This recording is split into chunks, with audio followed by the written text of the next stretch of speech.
I figured if I don't film this video now, I probably never will. So here's the first video to our son's heart journey.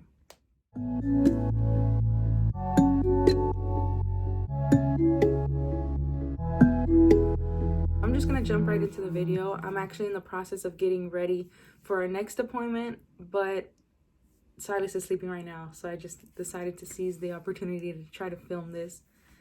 But I'm pretty much gonna tell you the story of how we found out my son had a congenital heart defect.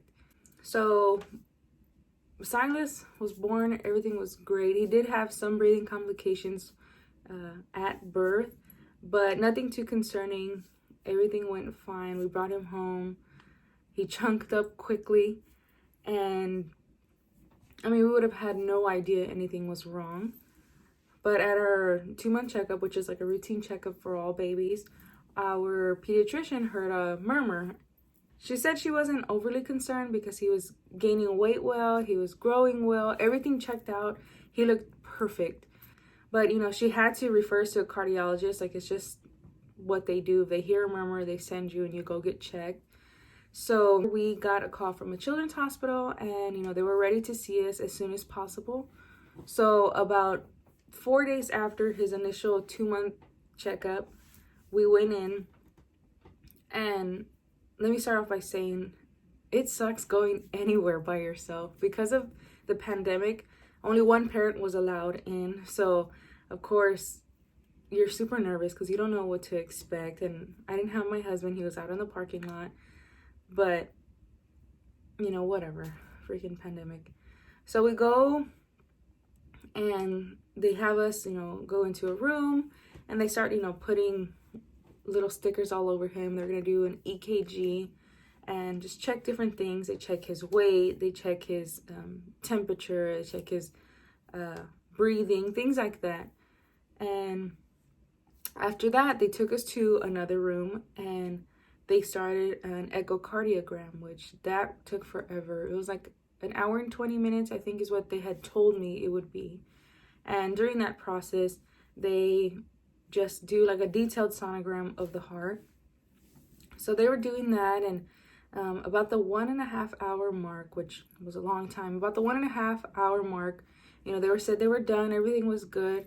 So they left the room, and within 5 minutes after I was finally changing Silas's diaper and stuff, they come back in and they said, oh, the doctor wants a few more images. So they had to, again, put him out on the table and start screening him again.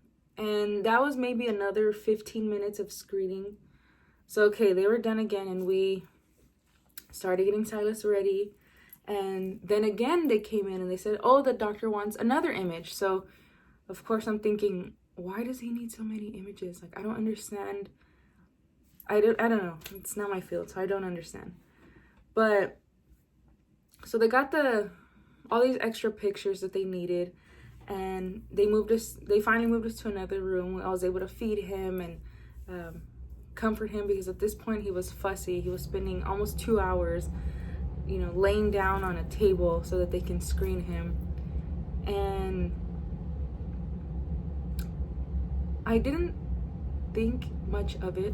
I don't know, I don't know. I can't even explain what I was thinking, because I'd never thought this. But so fast forward, and the cardiologist comes in, and she says, you know, she goes over a bunch of questions like heart disease, heart defects, SIDS, different things that run in my family, ask if I had prenatal care, different things, like all these questions that I knew by the tone of her voice that it wasn't great news, but I didn't want to just be rude and say, like, hurry up and just tell me. I just kind of sat there and answered all her questions. But so finally we got down to the diagnosis. She did pull out what is it called? A diagram or something. And she kind of explained what was wrong.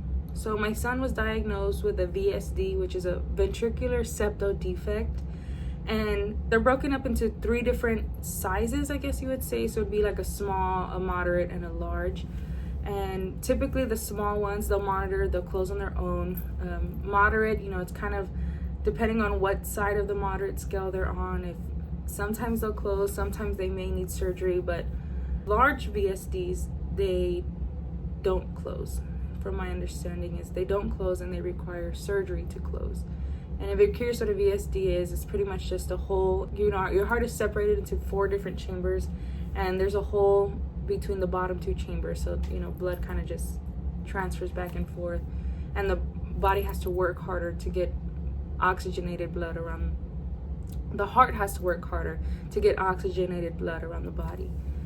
So Silas was diagnosed with a large VSD, 7 millimeters to be exact, which was scary to hear. You don't know, when they're first saying it, you don't really know what it means, but as they began to explain, they asked if he's had trouble feeding. They saw that he hasn't had trouble gaining weight, but they kind of wanted to know about his breathing, if he had shortness of breath, things like that, especially while he was eating.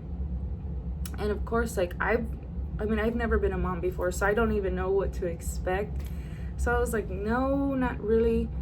And they pretty much said that he looks great. Like, as of right now, he looks great. He doesn't have an enlarged liver, which is sometimes a symptom of somebody with a large VSD. He doesn't seem to be having trouble growing, gaining weight. We didn't notice any shortness of breath, even when the doctor was taking a look at him. She said he breathes a little bit fast, but not much, because she could tell he was excited. Like, at this point he was happy and in a good mood.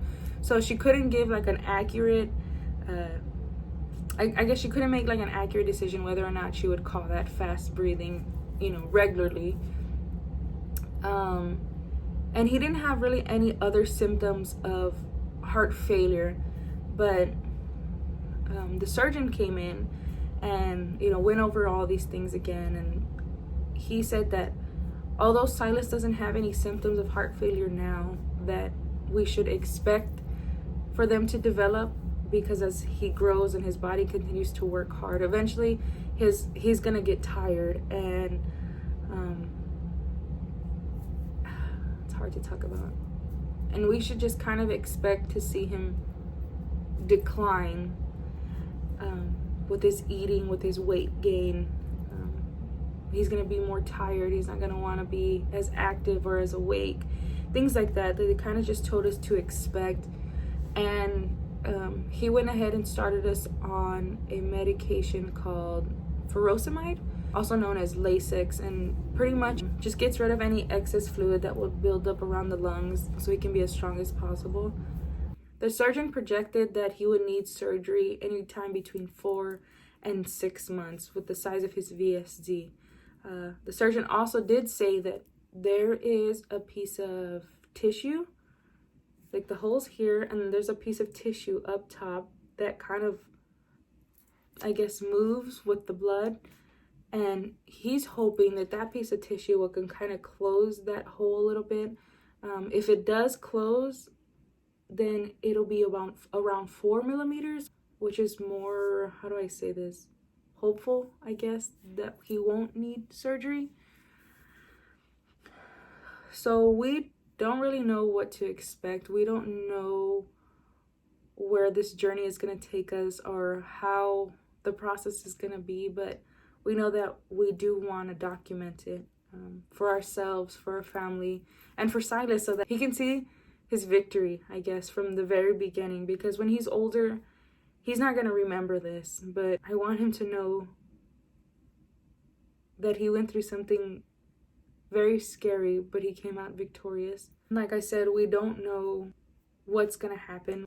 We do know that they've projected an open heart surgery, but we're praying and believing for a miracle that he won't need that surgery, that it'll close on its own, that, I don't know, some miracle, something's going to happen, and he's going to be healed. But if God chooses to heal him through surgery, then okay, I'm okay with that too.